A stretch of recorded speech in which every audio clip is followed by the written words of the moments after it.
ਵਾਹਿਗੁਰੂ ਜੀ ਕਾ ਖਾਲਸਾ ਵਾਹਿਗੁਰੂ ਜੀ ਕੀ ਫਤਿਹ Guru Sahib Ji saying so kyun visra jin sab kich diya. So I was listening to this today on the Sukhmani Sahib part, and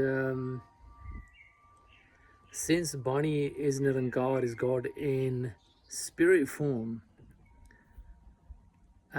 as I was listening to all of these prayers in the Sukhmani Sahib part, those particular words, they hit me harder than anything else. It's almost as if the Spirit of God, Akal Purkh, is saying to me to tell this to people. Not almost, it is basically, it's not almost, it basically is Him saying to me in spirit form, pretty seriously, tell this to people. So kyun visra jin sab kich diya. He's basically quite distressed and upset with us. And he's saying to us, why have you forsaken me when I've given you everything? I've given you everything. I've given you everything. So today,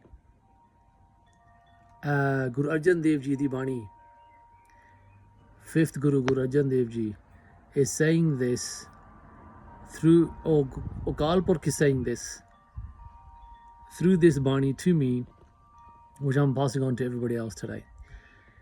It's a very urgent message for all of us, a critical message actually, for all of us, for us to understand and for us to follow so that we get this right.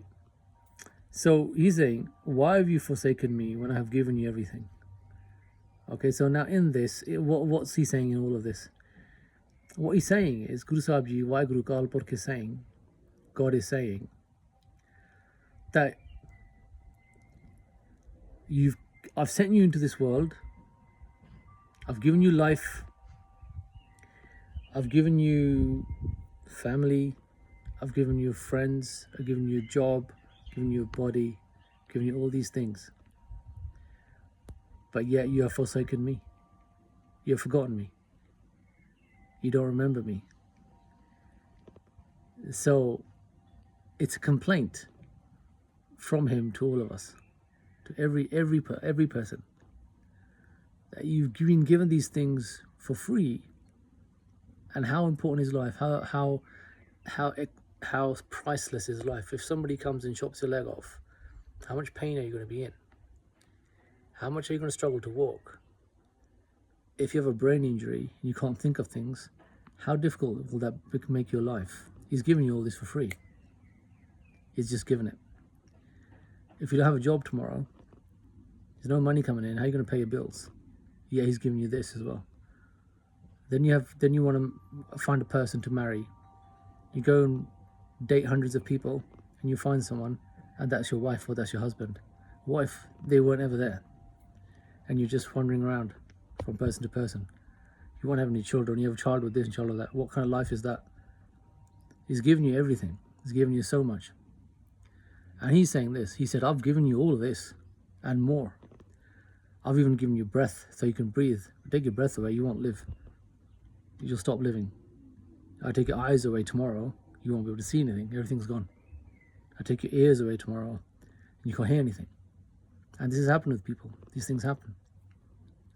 So he's saying, I've given you so much to hear, so much to see, so much to experience, and so much to have, which you have. You go on holidays, you can get on a plane, go anywhere, see everything. I've given you all of these things. They're all priceless. You can't put a price on any of them. But yet you've forgotten me. He said, I'm not happy with that. He said, I'm quite distressed with that. You've forgotten me. You've forgotten who I am. You've forgotten that I'm the one who's given all this to you. You have no recollection of it. You have no understanding of it. So why do you think the churches and the temples were created? So that we go there and we learn about this message. What is this message? What does he want from us? What does God want from us? He just wants remembrance. If a friend gave you all these things a friend of your family member gave you all these things that I've just mentioned, it's at least respectable for us to remember him and say thank you to him, and or go and chill with him, or go and connect with him every day, because he's given you so much. And this is what this means. So how do you connect with him? How do you sit with him? How do you communicate with him? You go to the temples, you go and sit and worship, you go and find out about him, you discover him. If you're sick, then you go to the Gurdwara, read Gurbani, understand it. He's written so many things. Guru Sahib has written so many things. We're intelligent.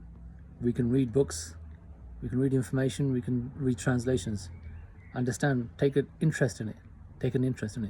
Simply because that's your way of saying to him thank you.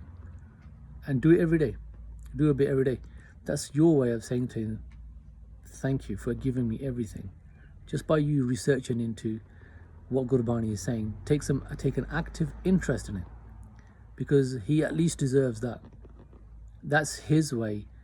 That's your way of saying to him, I'm thanking you for everything, and I'm remembering you daily. I want to find out about you.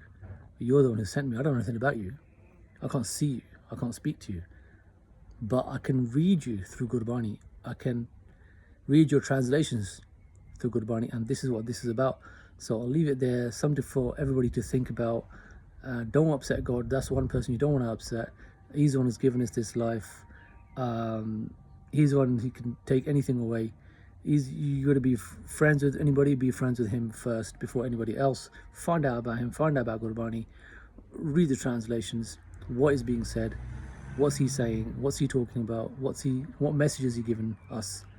That's absolute every Sikh, every person's responsibility, number one responsibility before anything else. Before feeding the body and having breakfast, you want to feed your soul, which is what you are a soul in the body, by learning about Gurbani, learning about what Guru Sahib Ji is saying. And it's not just, this is an interesting conversation for when you put this, when you go away after this, don't think, oh, that's quite an interesting conversation, or that doesn't really mean much to me. I'm telling you, it is critical, because it's something that God is saying and he's not very happy about. So he's the one who sent you. Remember, he's the one who's given you everything. And remember what he can take away from you. And he does take away things from people. He does it. It's by your own karma. So don't mess with him, is what I'm saying. You want to basically connect with him and thank him, because he absolutely deserves it. And by you not doing so, it's a critical mistake. It's a critical mistake, and you don't want to make that which is related to him. Make a critical mistake against me or somebody else. We're just human. We won't do much to you. But him, don't make a critical mistake against him. You can do anything. Think about this. So please make an effort to read Gurbani, to understand it, to make a conscious daily effort. Do a bit at a time. And if you've got any questions, give me a shout on this platform that I've put out there, and I'll be happy to answer any questions. Waheguru Ji Ka Khalsa, Waheguru Ji Ki Fateh.